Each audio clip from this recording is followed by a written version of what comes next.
I'd like to welcome everyone to another in our series of self-empowerment discussions. Today, we're going to talk about something that I first heard in a Joseph Campbell program on myth. And he talked about bliss. Now, that's not something that I grew up with, and I don't know if you were familiar with it.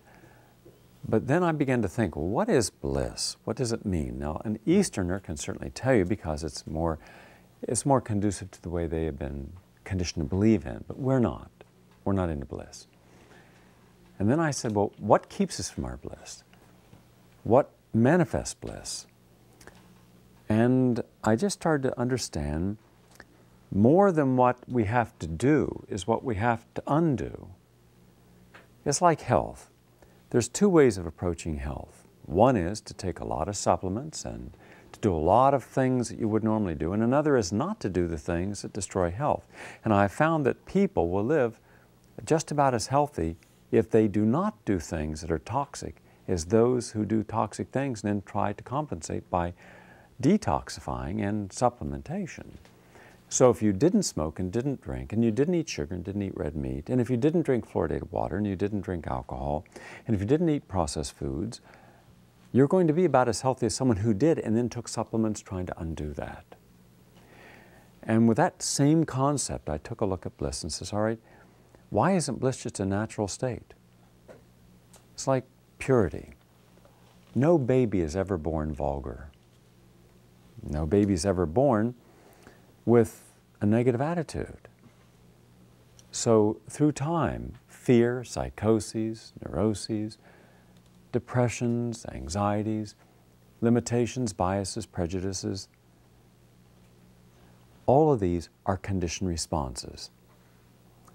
And anything that can be conditioned can be unconditioned. So I'm going to talk about embracing our bliss. That's our discussion. I'm going to do it around a series of questions, and the questions are meant for you.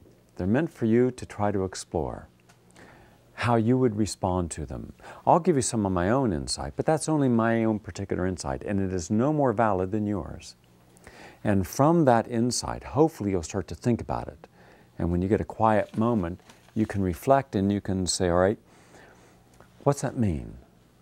It's just like this evening before our discussion, Fran here was mentioning to me that it just came to her after re-reviewing a segment in the book on Who Are You Really, which is my book about life energies, that she accepted that she was a creative assertive.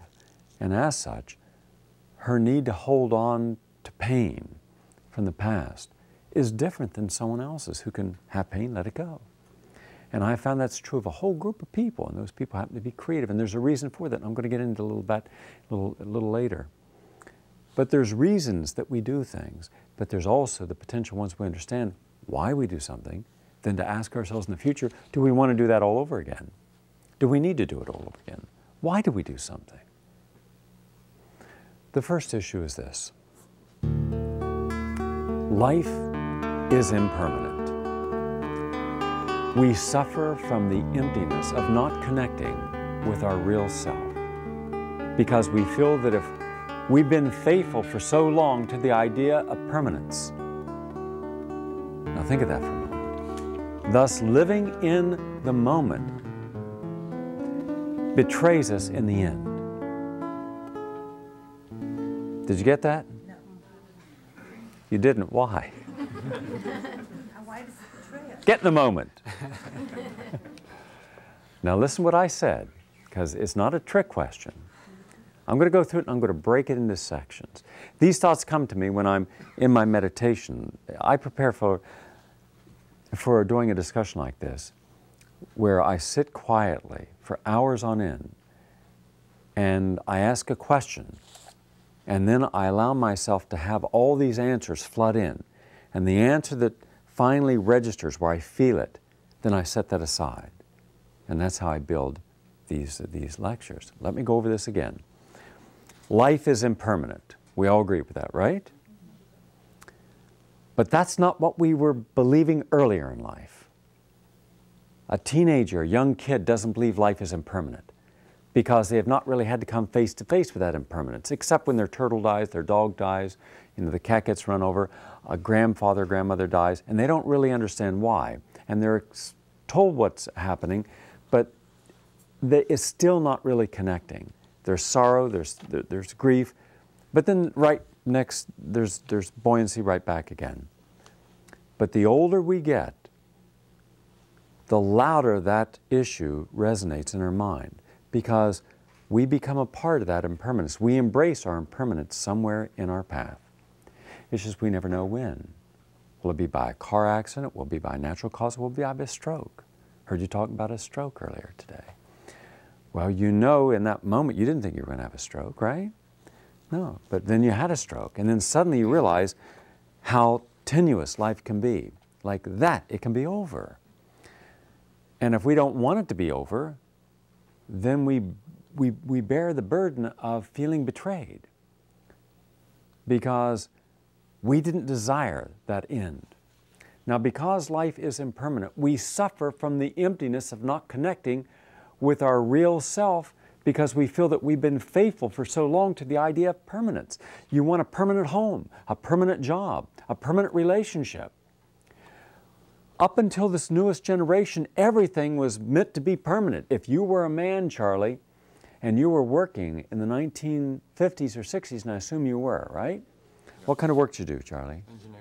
All right, as an engineer uses a left brain linear approach to life, right? You do calculations, and calculations are supposed to be permanent. If you're going to build a building, you have to have some permanent designs, right?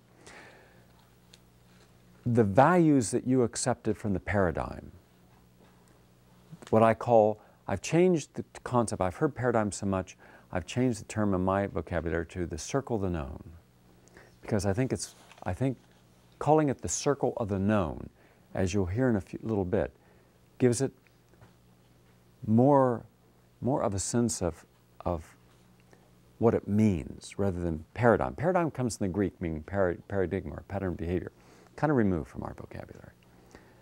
We were taught, I was taught, I'm sure many of you were taught, if not most, that find one relationship, right? Have a home and live there forever. Work at a job. Be obedient to the rules of society and you will be rewarded for that obedience. Is that correct or not? Right, correct. Okay. My parents did it. And your grandparents did it, and others did it. And then one day, you see that it's not permanent because your parents die, or you lose a job, they're downsized, and you're thinking, wait a second, I gave you all my trust, I gave you everything, why am I not staying forever in this job? Right up until the 1970s, most people took a job thinking that was it. In fact, you were considered irresponsible if you changed jobs. I mean, if you had more than 2 jobs in a lifetime, people would question, what's wrong with him? Right? Now you can have 2 jobs a week. So now imagine with our parents' generation and the baby boomers, at least most baby boomers, remember, most baby boomers are not the upper mobile baby boomers. That's only about 10%. That means 90% of the baby boomers didn't participate in any great economic bonanza, weren't out there career jumping and job jumping. They still did the nuts and bolts work. They did the functionary work of society. And change to them is always met with resistance.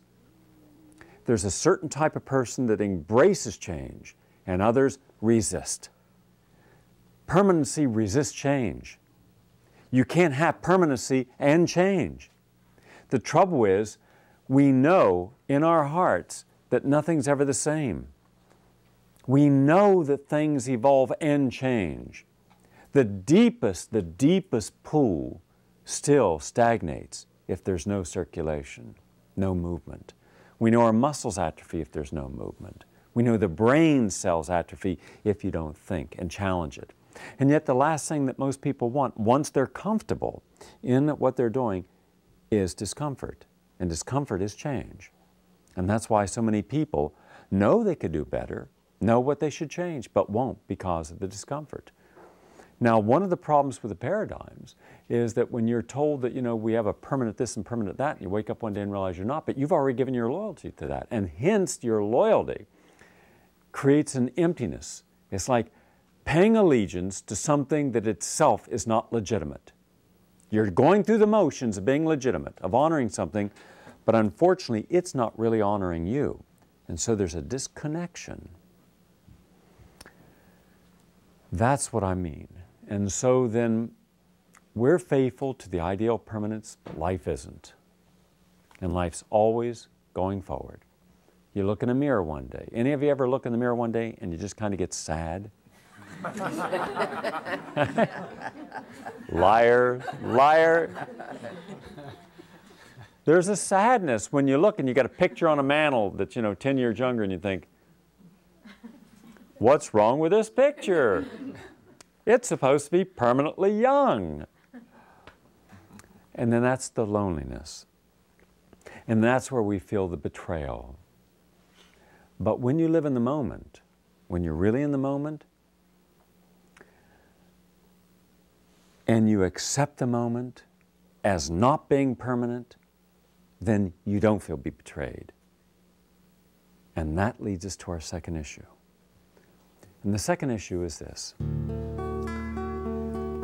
Which of your feelings don't you like? Because how you live will allow you to either create a positive feeling or a negative feeling. Do you not like anger, or worry, or jealousy, or envy, or fear? Right? Because once you've established that there's a feeling that you don't like, then you have to pay attention. How did I end up manifesting? Why do I get angry? What makes me angry? How often do I get angry? What do I do when I am angry? Is it something constructive or destructive I do with my angry? Or why am I envious?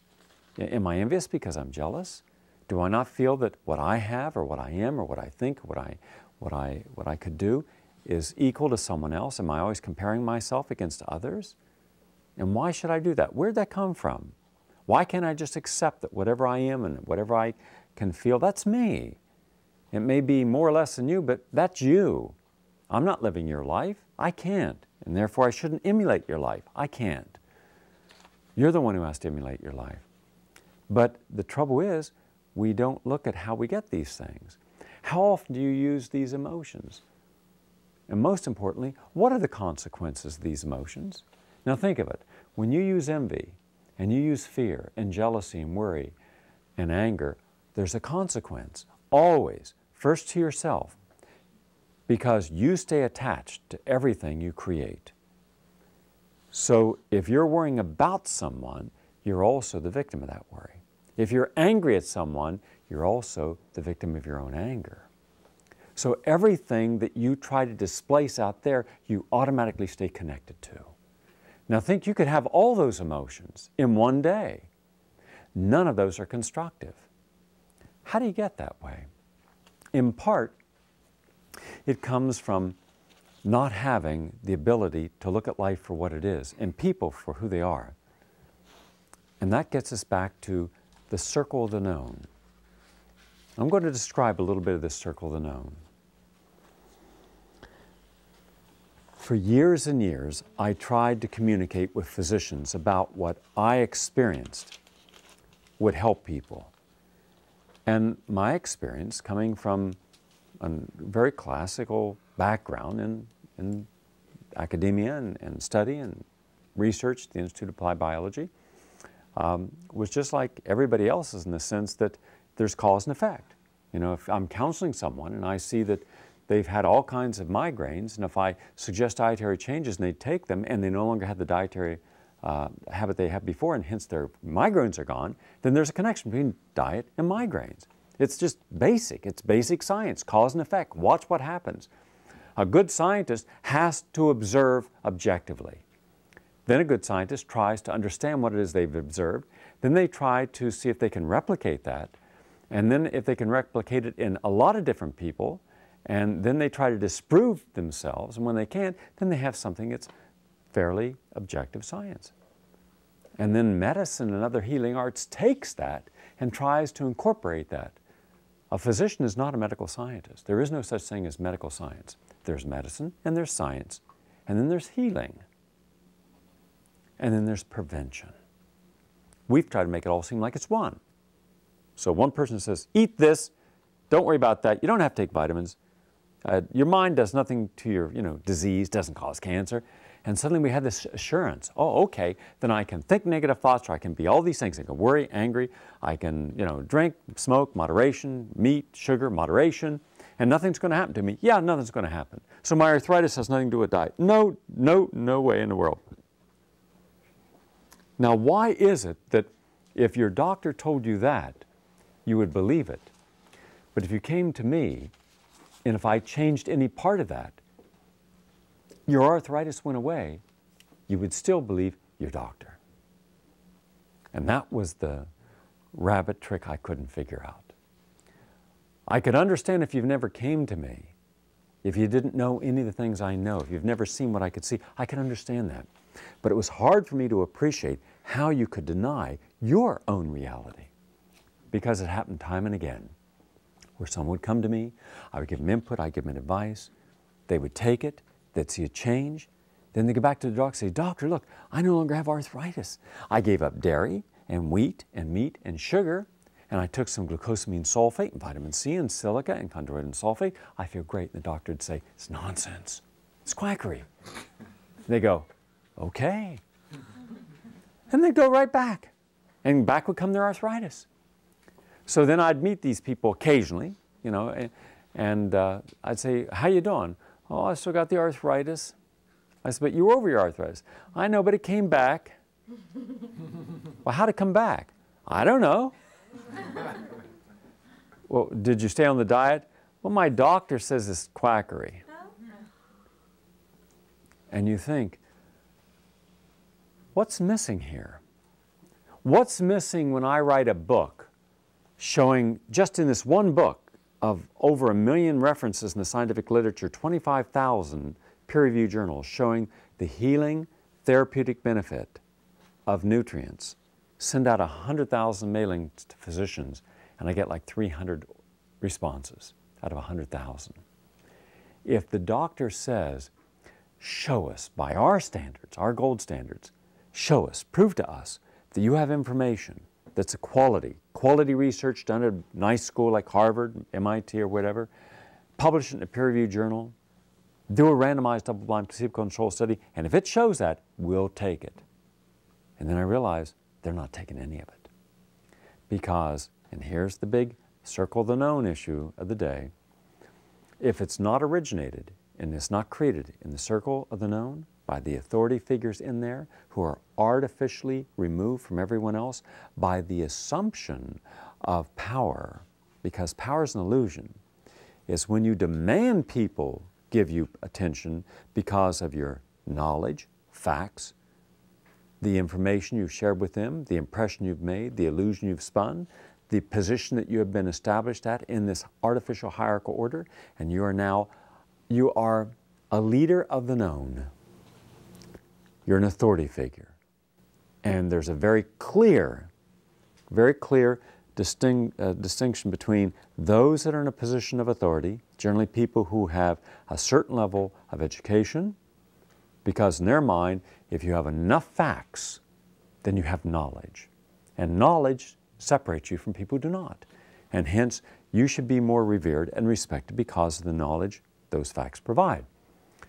So everybody looks then to have facts in an area. So the banker has his facts, the school teacher hers, the doctor hers, the religious scholar his or hers.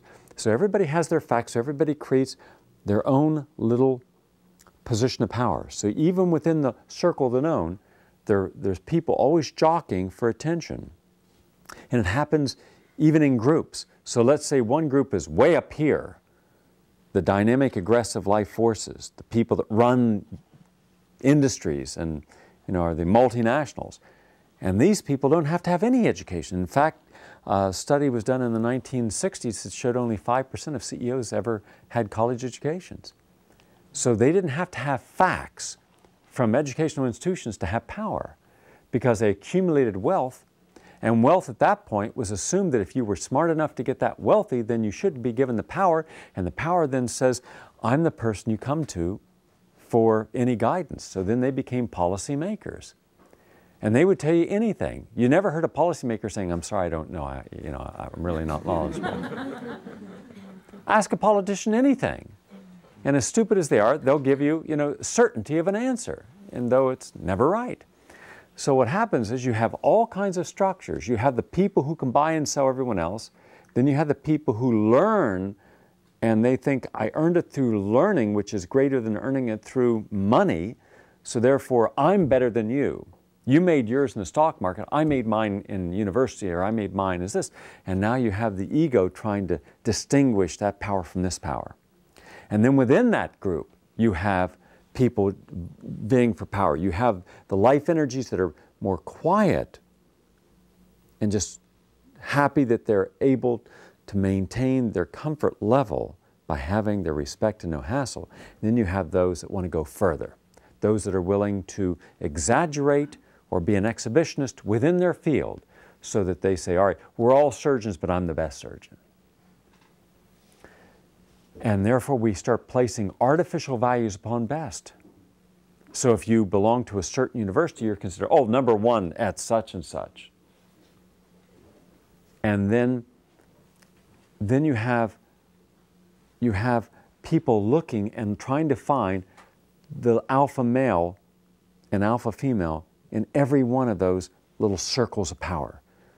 But 80% of the people are not ever at any of those higher levels. In other words, they're never considered an authority person or an opinion person.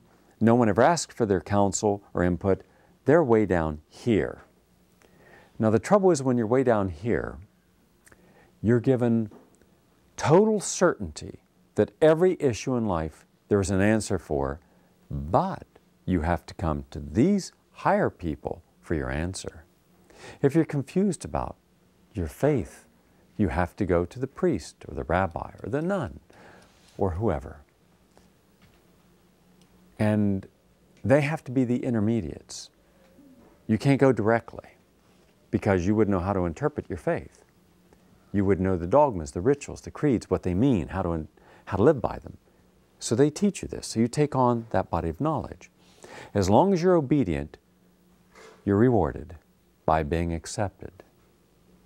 If you challenge it, first you're warned, then you're chastised, then you're threatened, then you're excluded, then you're punished, in sequential order.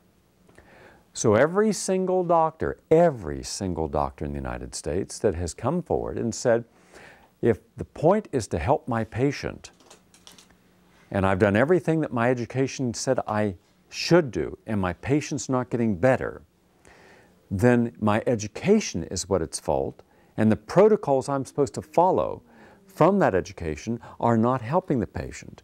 So if the object is to help my patient, I must, with all due respect, go outside the circle of the known to a circle of the unknown, another circle, and find something else I can bring back in. That's not allowed. That's not tolerated. In fact, so great was that fear that that would be a contamination of the ideology, the power, the control, that you could be excluded, you could be thrown out of medicine if you brought anything back. And as a result, if you communicated with a chiropractor, if you gave a patient to a chiropractor or you counseled a patient of a chiropractor, you could lose your license. The AMA was that tough. Now, when you have generation after generation growing up and learning the same rituals, then the ritual is almost congenital. It's as if it's bred into you.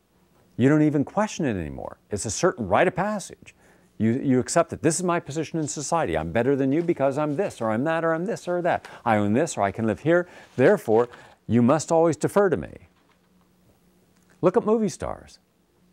Nothing they do is real. Right? It's all play, it's all images. And yet, if you're in line for a restaurant, they'll always get ahead of you. If you're waiting for a movie, they'll go ahead of you. Now you should ask, why? What did you do to have a right to go ahead of us? Nothing. You don't see everybody doing that. because we have basic respect for it. You know, if we're all going to the same place, we should have respect that we all should get in, and each in a time, not these people. Power people assume that they are better because they are different. And what makes them different? Illusion. Because the one danger of being in the circle of the known is you never want to get too close to the people who you are advising, because they'll see how impermanent and how common you really are. And you're not really that much different than they are. But they've got to give you the impression, because they have the knowledge, it's sacred. You don't. Therefore, you're going to defer to them intellectually. They have insights. You don't. You'll defer to them. And so we deferred to the bankers to be wiser about money management. Until in the 1970s and 80s, they lost $500 billion in the savings loan. And they started making bad loans. Even today, even with Chechnya being completely annihilated by the Russians, the president doesn't want to go hard. Let's not alienate Russia, because we still have more money to give Russia. So it's organized crime can get it, and we'll never get it back. And you think, why? How can I see this and the average citizen not? Because the average citizen's in the circle of the known. When you're in that circle of the known, you have to accept everything. You're not allowed the type of dissent that causes things to change. You can have your opinion, but it's not going to change anything. And as a result, virtually anyone in positions of power can get away with almost anything, and every institution can get away with anything, because who's going to challenge it? Prosecutors can engage in prosecutorial misconduct and do every single day. They break the law. They commit crimes. They suborn perjury. They hide evidence from the defense. They harass defense witnesses. They co-indict them. All illegal. But they get away with it because they're the power. And once you have the power, then you have the authority, because with power always comes authority. And the average person has never used their power. So then you get down to where the average person is. And the average person says, well, if I've got cancer, the only thing I can do is ask the doctor in the group, you know. And you'll say, no, there are 100 other ways you can prevent cancer. No, they said I had to have my breast removed if I have the gene that causes it, or I have to take tamoxifen if I have the gene that causes it. And I say, but wait, are you aware that outside known, there's ways of preventing breast cancer and treating it alternatively? And there are a lot of people who've done it. And they'll say, I can't do that because I won't belong.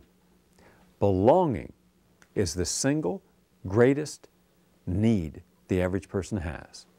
The need to belong. And with that comes the discomfort of being cast away, let go of, rejected. There's only a certain amount of tolerance that will be allowed before the doctor who uses an alternative therapy is punished and excluded, no matter what their former position. Look, we managed in our society to destroy the greatest scientist of this century. The Louis Pasteur of this century was a man named Andrew Ivy, Dean of Academic Affairs at the University of Illinois, great scientist, 2,000 citations in the scientific literature, but he supported an alternative cancer therapy called carbiosin.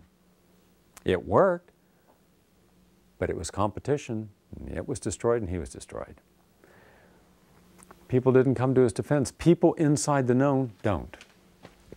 Because once you're attacked, everybody backs off. Because you don't want to be attacked and you don't want to be excluded. Now I'll show you how this manifests. I'll show you how people don't think about this.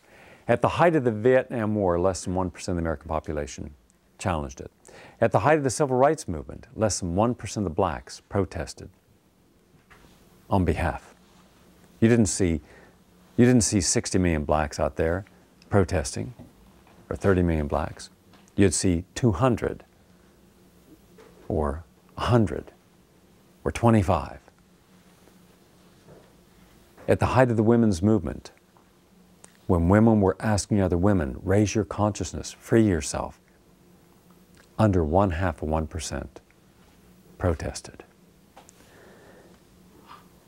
There has never been an issue where more than about 1% of the population protests. The unions didn't protest at the World Trade Organization in Seattle, and yet those agendas out there will directly impact on union jobs. Now, what does it tell you when you can't find a cause to which people are willing to address? Whether it's the environment or their own health. Less than 3% of the American population are vegetarians, and yet they know that it's bad for them to be eating meat. And I'm talking about even when something is known with negative consequences, people won't change. Because if you are not given permission to change, and if you're not told how to change by the people that you have trusted, the authority figures within the circle of the known, you won't do it.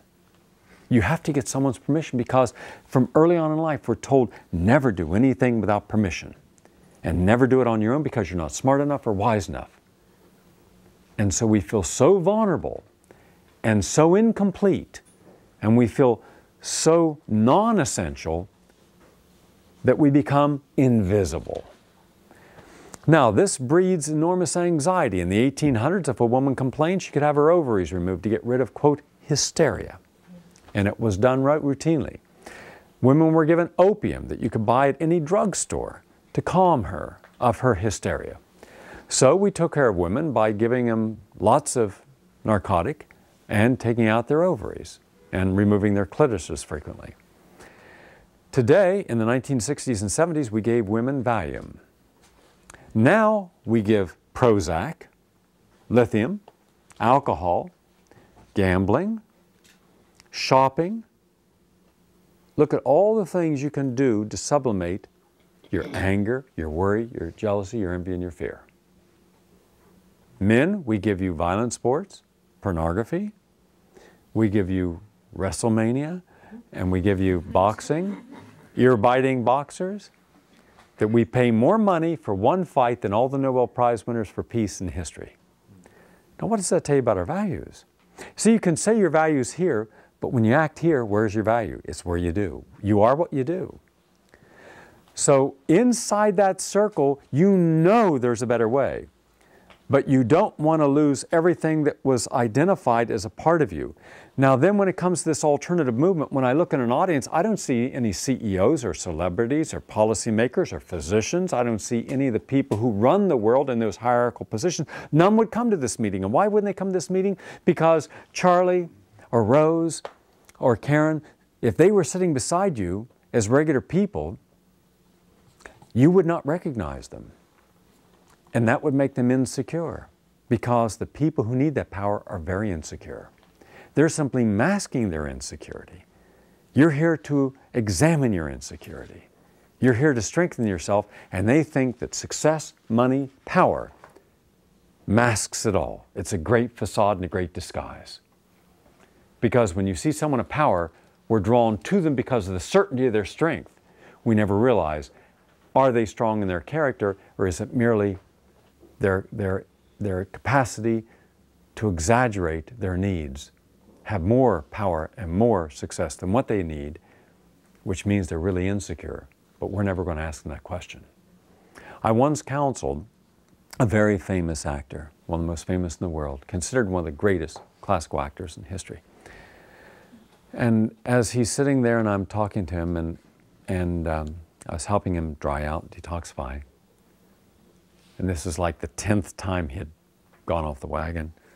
First time when I had helped him, he hadn't done that. But he was getting awful close to it. And I said, why do you live in Hollywood? I have a friend who lives out there, and I go out there to visit my friend, and he's a producer, and all the people I meet at his house are just so superficial. It's just, there's nothing real about it. Nothing. And he said, you know why? One reason only.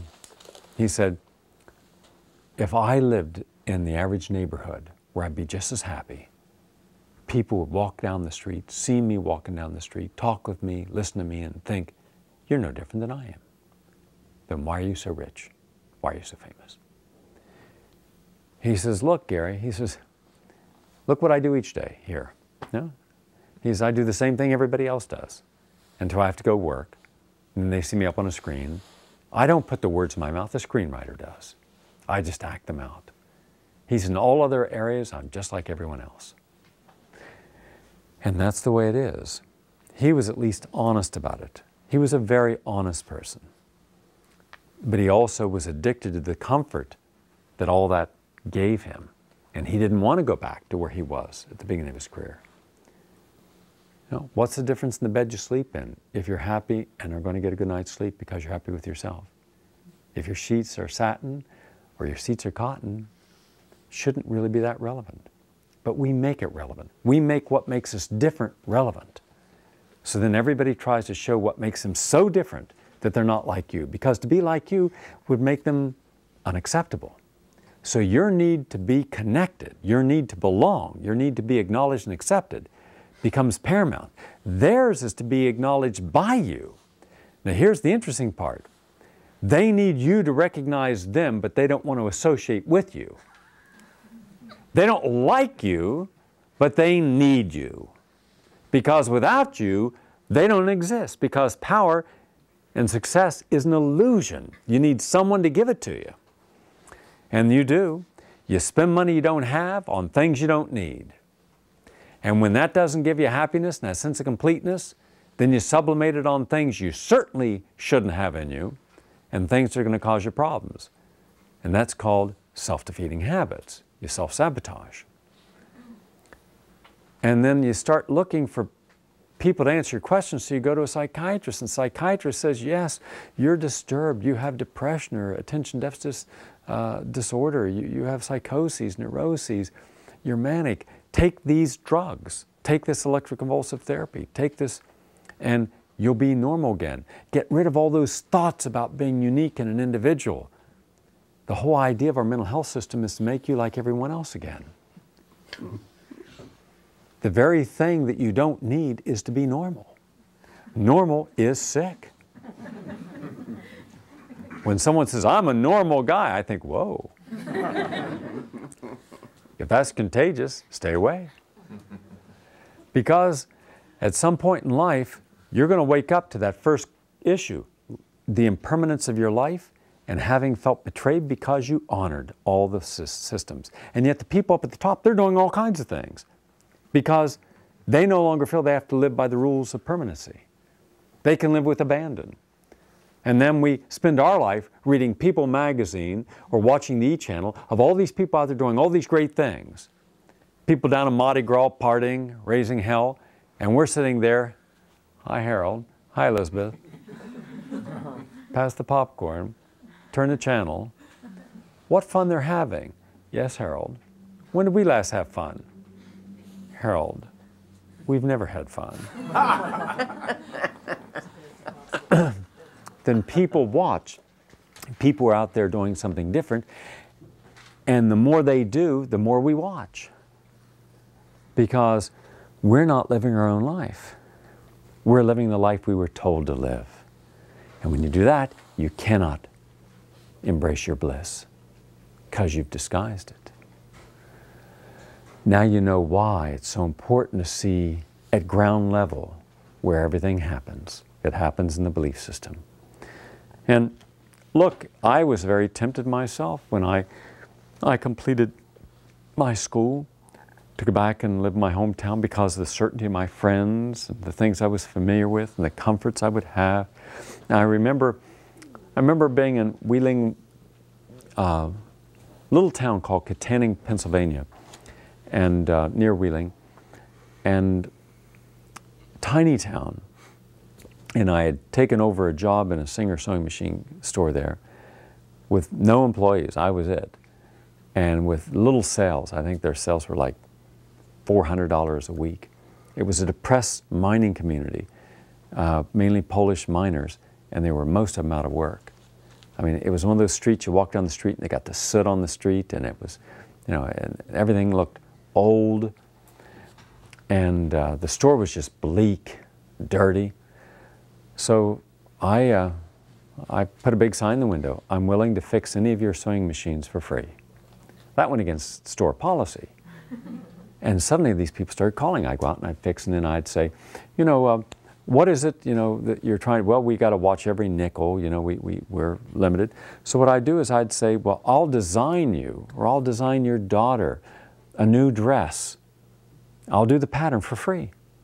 And so I was designing patterns and I was fixing sewing machines just to get the sales for the, you know, the notions, you know, the thread and that. And then they started buying some machines, and I'd do free sewing classes, and all these people started coming because it was cheaper, big savings, than buying clothes, and yet parents wanted to have something for their kids. So this way it was helping them and saving money. And I won all these contests. In fact, I was the smallest store in like 58 stores, and yet I beat them all. And boy, that surprised them. And so my room was and I had nothing to do in the town. What am I going to do in the town, right? I'm there alone, and I go to this one little room that's right on a railroad track and bleak. And I'd sit there at night, and I'd look out the window, and here'd come the trains. And I'd hear the train, and just be a whistle in the distance. And I'm looking out into the dark and bleak and the trees. I'm thinking, God, this is depressing. This is lonely. This is terrible. Who would want this, right? And yet every day these people would say, well, that's kind of, you know, suffering's a part of life. I'm thinking, why? Change it. And I couldn't see why people just didn't say, let's move, right? It's like people moving to Buffalo. Why? Right? Yeah. Why? Oh, Gary, because we want one of those, you know, 7-foot winters when we freeze to death, and, you know, because sometime in the summer we might go look at the falls. That's nice. It's like, you know, living out in, you know, North Dakota. What's the point? Right? What's the point? Right? When I fly over, when I'm going and do autograph tours in some of these cities, and I'm looking down just hundreds of miles of bleak, flat landscaping where you get off the plane, you feel this, whew, you know, 60-mile-an-hour wind, you just chilled, and I'm thinking, and they're playing in this. Bad idea. So anyhow, I went down to Wheeling where they had the award ceremony, and on the way down, I stopped and picked up a couple guys who managed stores. And I was like 20 years old, and they were in their 40s and 50s, and they were really depressed. And I said, what's wrong, fella? I said, well, we didn't do so well on that drive, and, you know, at a certain point, when you stop producing, company just lets you go and gets someone like you, young hotshot, comes in there, and they just got a lot of juice, a lot of energy, and they just squeeze it, and then one day, you'll be like that. And I'm thinking, everything's depressing here. And I look at these guys, they're overweight, they're stressed out, they're smoking, they're nice guys, but they had no options because growing up, the belief system doesn't give you options except what you're told, and you have to accept it and tolerate it. So what I found was the belief system gives you unlimited capacity to adapt to your stresses, but not to transform them. Adaptation, yes. Transformation, no.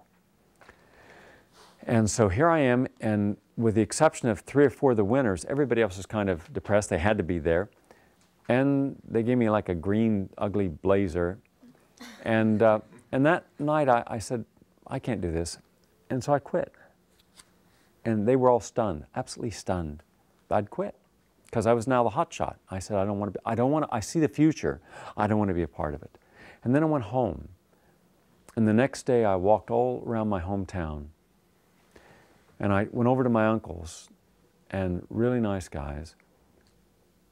And I talked with them, my father's 2 brothers. And then I went and I spoke with my aunts, and I realized what I don't like is that the first day they graduated from high school was the last day of their life. They have not done anything unique, original since then. And now they look towards a retirement. And some of my buddies who were just out of high school or college for a year or 2, they were talking about, well, you know, in 18 years we get our pensions. I'm thinking, you're 19 years old, 20 years old, and you're talking about a pension? They already had established that there was going to be nothing in their life that was going to change. They were going to put in their time, get their pension, so now they can spend more time with their hobby or something. And that's when I came to New York. Because there'd be a lot of other fools like me here, I figured. And so going through that discomfort and disconnecting from that was painful. It was extremely painful because I knew that when I left, nothing would ever be the same again, and it wasn't. But it taught me a lesson about going through loneliness, sadness, and realizing that I could go through that and hope that something better took its place, or stay with the comfort and never know what life could really be like. As if every day was the same, like Groundhog Day. Just repeat it every day. Now, the next area. Which decisions do you find difficult to make? Examples: money decisions, what to buy, how much to spend, how much to save.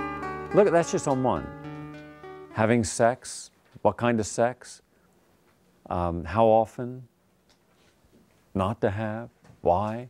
There are consequences to everything we do and don't do.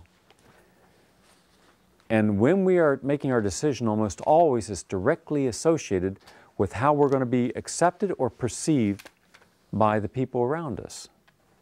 And that's why we have this insistent need to confess everything to everybody. There's a basic rule in life: there are no secrets. So never tell anyone anything or do anything that you don't want everyone else to know, because no one's going to keep a confidence. Everybody has the insecurity who's in the circle of the known to confess. Only when you're out of it can you be hold anything in confidence. And yet people say, "Oh, you can trust me." Wrong. Because we're really not confident. That's why we keep asking other people if what we're done is right. And then when we do something wrong, we try to get them to agree that it really wasn't our fault, that we did it wrong, or that it's okay. And it's interesting, you can do something wrong in the known and get away with it. Do it outside of the known, and they don't have any sympathy or compassion for you.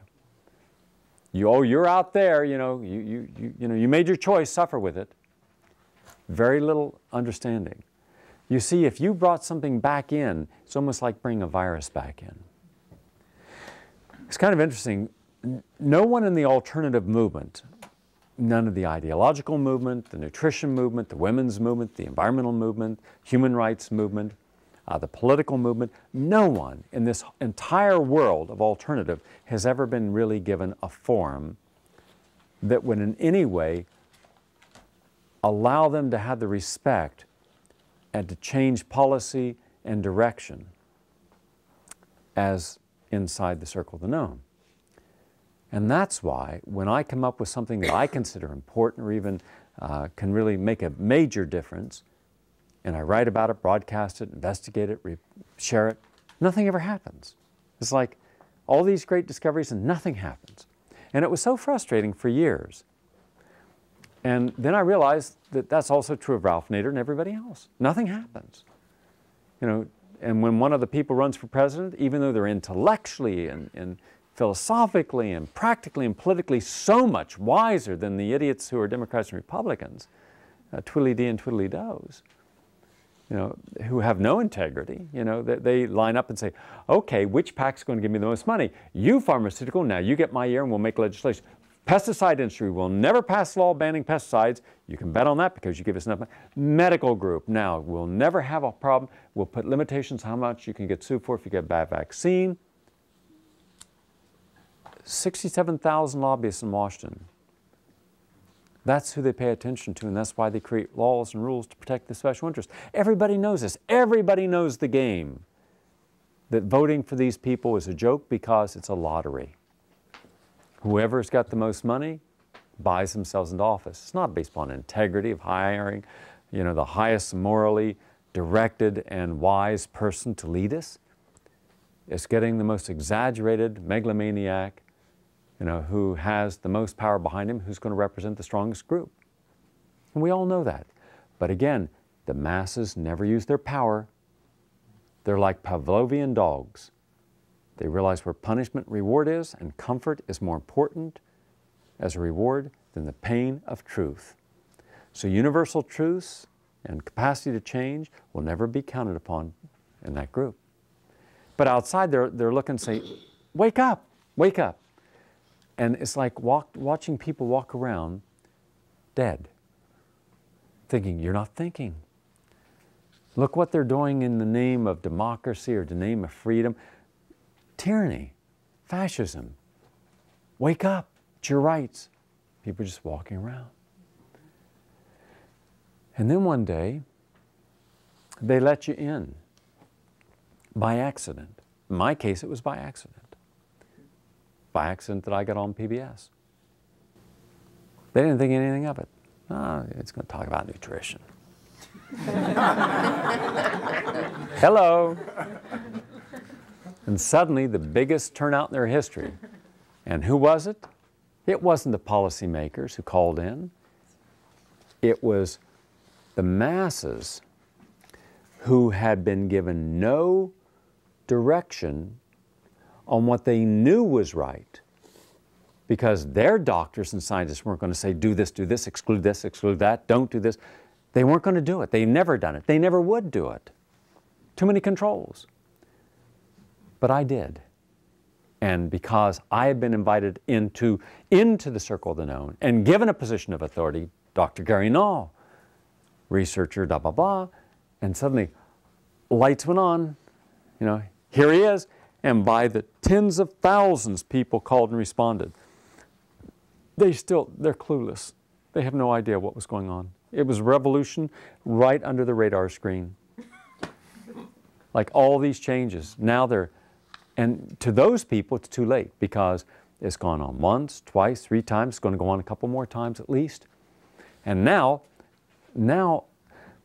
it's easier to get the very people who made those changes to make more changes. And once you start and you give a person permission to start making changes, like you don't have to eat meat, and you don't have to eat bread, and you don't have to eat sugar, and they start feeling better, they're going to trust that. Now, if they heard me say that on BAI, they won't do anything about it. That's why you've heard me say 95% of the people listening to me on BAI don't do anything with the material. They don't. But when they see me on PBS, they will. See how it's done? So now I can cause change because I've been invited into the known. Now because I don't have hair down to my waist and I'm act and look and grew up like most of them, I'm not alien. And yet the very people who could have done things in the past alienated the very people who were willing to listen to them, but they weren't willing to be like them enough to be associated. And they'd go in with the long hair and they would vulgarize their message, and so nobody wanted to hear it. They were foolish. Learned some lessons. And so now we have probably 500,000 to 1 million Americans this year who are going to make change who otherwise wouldn't. And that can grow because they can influence. See, once you start doing something and you've done good, then it's okay for others to take a lesson from you. As they've taken negative lessons, now they can take a positive lesson because it's within the circle of the known. They still stay connected to the known, you see? Because Fritjof Capra and a lot of Marilyn Ferguson, they all idealists, absolutely, but they were clueless about how people really change. And I've seen now how this change occurs. I see why people don't do good things with good information, why they do stupid things with bad information when they're smart enough to make the distinction. And you've seen it also. Smart people making bad choices. It's the paradigm. If you were presented with a unique opportunity, would you be prepared to engage in it? How many times in life has opportunity availed itself, but you weren't prepared, so you had to pass? Ever happened to you? Yeah. So the one thing you can start doing now is prepare yourself for anything.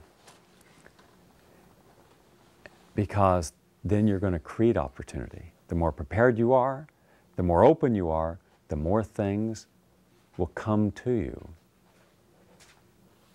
And by the very nature of excluding yourself from wanting to participate because of fear that you would be too incomplete in your participation and fail in your participation of whatever it is, then you sit on the sidelines of life. And you become the passive spectator looking at everybody else engaging and saying, gee whiz, that looks like so much fun. Why am I not doing it? Because look at you. You can't go run a marathon. You're 800 pounds. So we must prepare ourselves emotionally, spiritually, physically, intellectually, creatively. We must take every part of our life that needs to be sharpened and start the sharpening process, focusing, uncluttering, so that opportunities there, we're ready to go. We're ready to match it, meet it, embrace it, create it, engage it. When selecting a goal, any goal, first, ask yourself, was this your goal? Or was this goal chosen for you? Because as often as not up to this point, the goals you have focused on, they were someone else's goal that they gave you that you honored and took on. You've got to relinquish and surrender everyone else's goal for you. You'll never find bliss following someone else's. Do you feel loyal to the goal that you're engaged in? An honest loyalty. Do you feel committed to it? What do you hope to change if you succeed? In other words, if we have a goal, it's because we want to change something, right? What is it we want to change? What will the goal, achieving it, allow us to accomplish? Because if you don't know it, then you shouldn't be doing it. If I'm going to select something to do, it's because I want to change something, either in the process of doing it or the completion of it. Otherwise, we can just put our energy into something and in the end, we say, okay, I did it. So what? What's the big deal? Meaninglessness. If it's not meaningful, don't do it. Have you ever attempted this goal in the past? Did you fail at it? Why did you fail? What was missing? And what circumstances are different this time to help you not fail this time? What circumstances are you willing to change this time so that you won't fail this time? See, a lot of the people out there don't really have goals. Winning the lottery is their ticket out, and that's a long shot. Outside of that, it's just the same every day. That's why we can almost program television and things based upon people's frustration and boredom and sublimating that frustration and boredom because they don't have any goals. Most people's goals are relinquished after graduating from high school or college unless they're going up in that hierarchical level. Now, once they get there, then the goal is solidified, then all their energy is in protecting what they've accomplished. Protecting what you've got uses an enormous amount of energy. Next, in order to achieve your goal, you must have a long-term strategy. Pace yourself with small incremental steps. Be very patient. Do not allow yourself to be distracted by other goals. And what people frequently are today is they're distracted. We even go out of our way to be distracted. Because if something is distracting us, then we can always use the excuse that we don't have the time. Who's got the time? I don't have the time. Conrad, do you have the time? Never. Never. See? Too busy. Too many things all over the place. I got this, I got that, I got this. So I can't. Don't blame me if I never get anything done. All right? Well, okay, we're not going to blame it. We're also going to say, don't make any more excuses. Take one thing, one single thing, and that's it. Nothing else. And make it the thing you really want that will mean something when you achieve it. And take that one meaningful thing, put that in your life, and do not allow any other distraction. It is the distraction of multiple goals that undermines you. But also, it is self-defeating. At one level, we know that if we take on more than what we can do, we're going to limit ourselves. So then we can say, look, too much to do. Now, don't blame me, too many things. Okay? So we are going to say now one thing. When you have used love to meet a challenge and to overcome an obstacle, you are getting close to your bliss. Do you understand that? Because what do we normally use to overcome obstacles? fear, anger, uncertainty, envy, jealousy.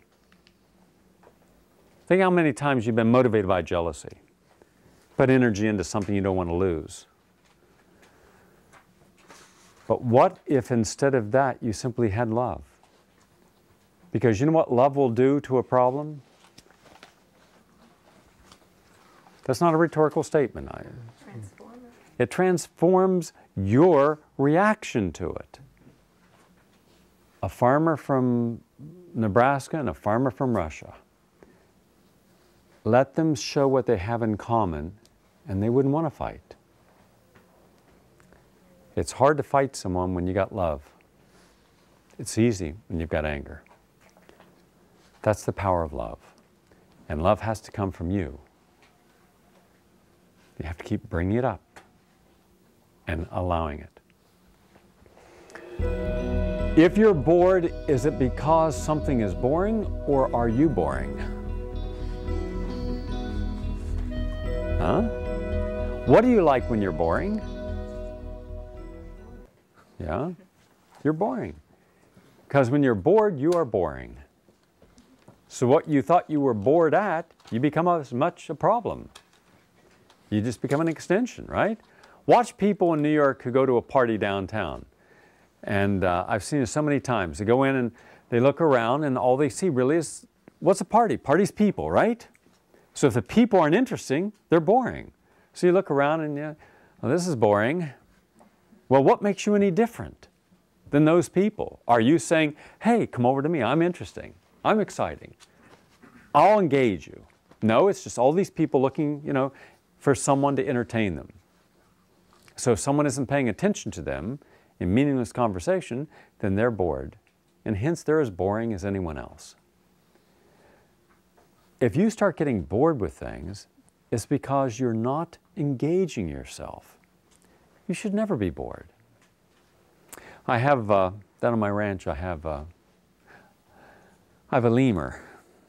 And this lemur plays with everything. And it never gets bored. It's always doing something. And then you look at the turtle, and the turtle looks like it's bored. Turtle doesn't do a whole lot. But the active little animals are always looking for something, and the moment you go in, it'll jump up on you and go through your hair and look in your ears and look down. Every place they can, they've got to explore everything because it's fun. They're excited by life. And people are so much into ruts and predictable patterns that they have to get anything that excites them outside of themselves. Hence television, movies, dining out instead of cooking in.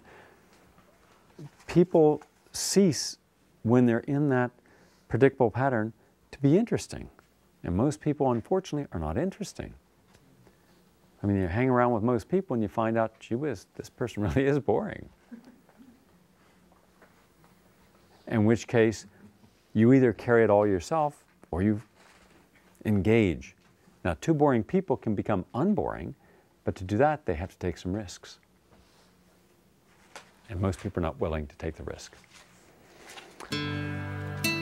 The Sanskrit word for duty is dharma, which also means what? Teaching and truth.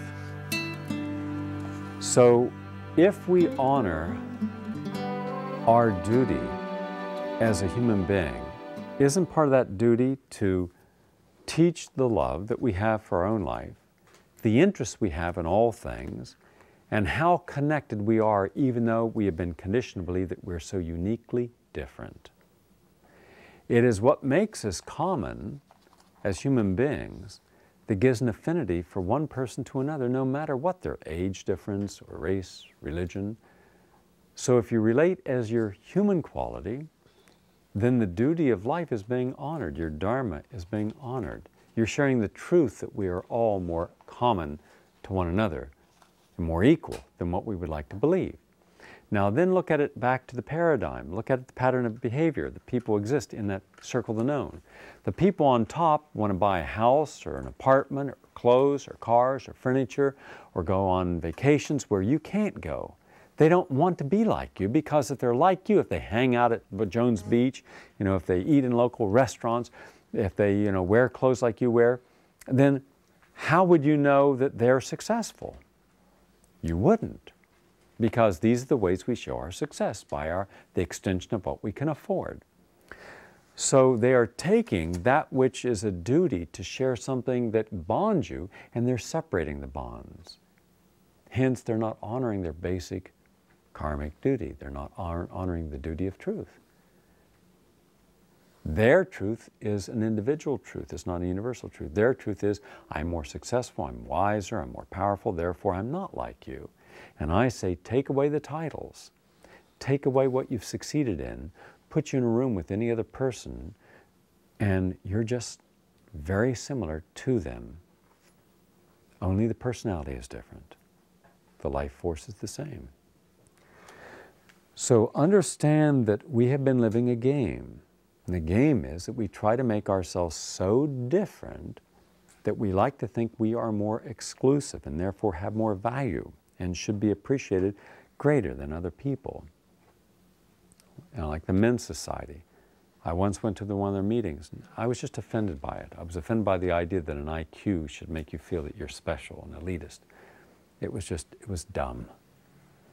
And my conversations with them did not impress me that these people were more enlightened. So we have to take what is uniquely our gift, which we all have a gift, and say, gee whiz, I have a gift. What is the value of a gift if it is kept to yourself? The value of any gift is to share it. So the person that is truly a teacher is sharing, and they're sharing their gift. So the wise person shares their gift and teaches you what they know in whatever way they can. And that brings people together, and that brings you up to your bliss. Again, look at the barriers we're removing. We're peeling off all these layers that keep us. The bliss is here, our conditioning is here, and we have to remove these. How much of our time do we use to affect and change others versus doing something for ourselves? You ever try to change other people? You bet, right? What right do you have to do that? None. The energy that you put into another person, you should put into yourself. If someone asks you for help, we have an obligation, a moral obligation to help them. But more often than not, people are not asking for our help. We're insisting that they take it. And then, depending upon the association of that person in our lives, they feel obligated to accept what we have to give, because they may be here and we may be here. They may be the dominant person in that relationship.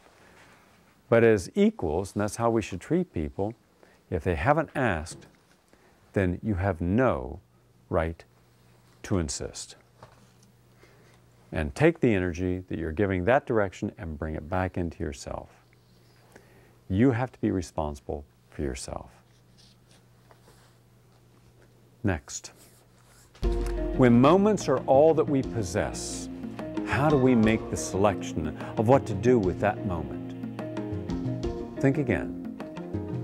If moments are all that we possess, and that's all you have are moments, right? Then how do you decide what to make that moment be? Think of that. We can focus on what's important, or we can distract ourselves by the unimportant with the moment. Now question, how much of your time is spent on unimportant moments? Most of the time.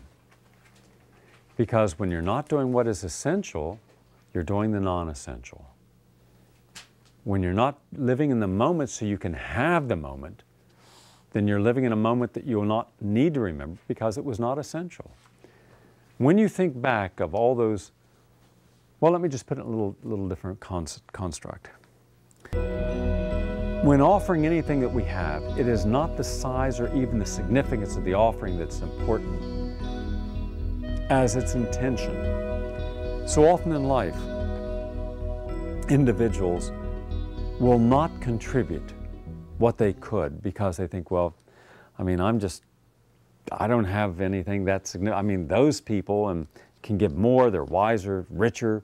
You know, what do I have? I'm just a nobody. Not true. Yes, there are people that when they give something, it's a big gift of some kind, and everybody then says, well, if they've done it, why should we? We can't compare ourselves to them.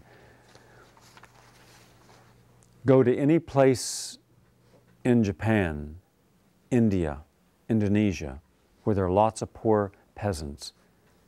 And every time you go past a Buddha shrine, you'll see something that was of value to that poor person that they gave. Food, when they're hungry, they'll give. They gave it to honor the Buddha, so they in turn can be more Buddha-like. It is not the size of the gift or its significance. It is the intention. So if your intention is pure, the size of what you give in life to another is not what's relevant. So everyone then becomes equal in intent.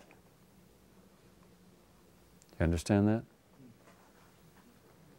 So never again look at the idea that you can't give something, help, service, whatever it may be, because what do you have?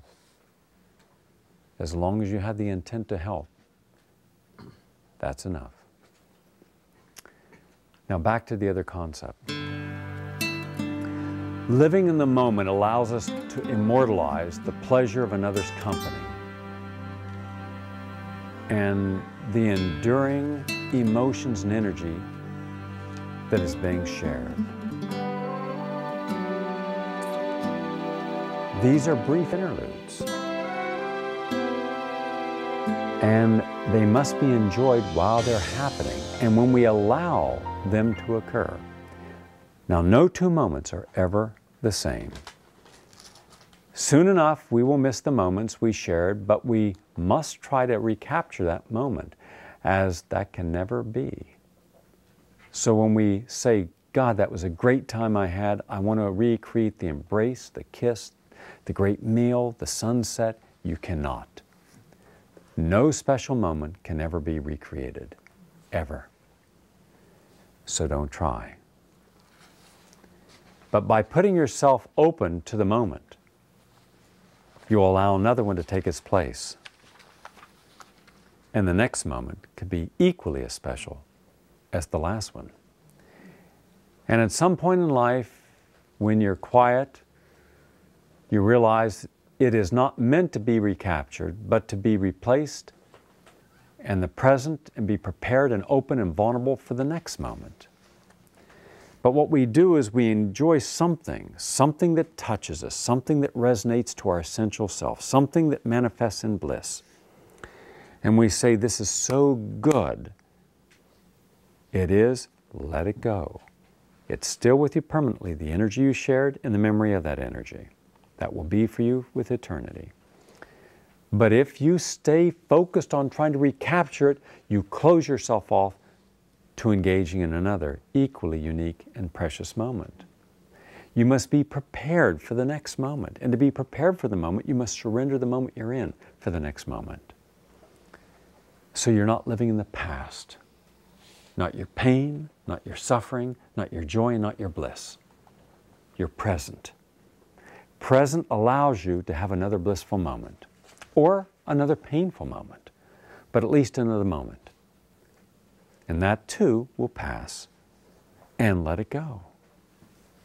And in time, if you've done this, your life will be filled with thousands of special moments that you can recall over and over again and feel the joy emanating because you're present. Now, when you're present, you'll make no excuses for the dreams you have not lived, because each moment becomes capable of manifesting your dreams. You're prepared for it, you're in the moment, you're living in motion like life, You're not stagnant. You're not fixed. You're not bounded and surrounded by beliefs. You're not seeking other people's approval. You're not fearing failure. You don't have multiple projects. You're not distracting yourself with unessential time. Your time is only good because it's essential to you. So everything is in balance. And when everything is in that kind of balance, then the moment resonates and you feel it. You wake up ready for it. And most people are never ready for their life. They were earlier in life when they were led to believe they could be anything, feel anything, do anything. And then they were told after high school or college graduation, well, that was just because you were a kid. Now get serious, because now you've gotten your membership in the circle of the known, and then you take your place in the hierarchical structure, and that's where you stay for life. You've got to get out of that structure. You've got to break the structure, break the need to be in that structure to recreate the autonomous self. When we have that kind of freedom, we understand our emotions and attitudes will cause people to notice us. You'll always notice a happy person. There are a lot of sad people, depressed people, melancholy people, so many that you no longer even notice them. Happy people are noticed. Positive people are noticed. People engaged in life are noticed because your energy is so different. When you feel bad, angry, or helpless, how often do you blame the world? Yet the world isn't what it's about. It's not allowing the uniqueness of yourself to be present so you can make choices that can make a difference in the world.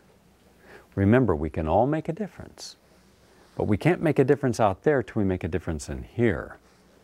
So the journey of changing the world starts with the first surrender of your fear to be who you are. Every human being has bliss inside of them, waiting to be recognized and embraced. The danger of embracing bliss is once you have, you'll never want to go back to a non-bliss. Why would you go back to the pain and limitation of a life through sublimation, complacency? Just to belong? Just to be recognized by others as okay? That is no longer acceptable. And only when you step out of the circle of the known and you go through all of the intrepidation, you go through the fear, you go through the loneliness, the achiness of the uncertainty of what will take its place, when you just see a big void, but the void can have bright lights and it can be radiating with a desire, come on in. And if you do, then you're the architect. You make it whatever you want. Because if you don't do that, think of the option. What's the option of not changing? Becoming stagnant like a pool. And what about not seeing the special and sacred in others?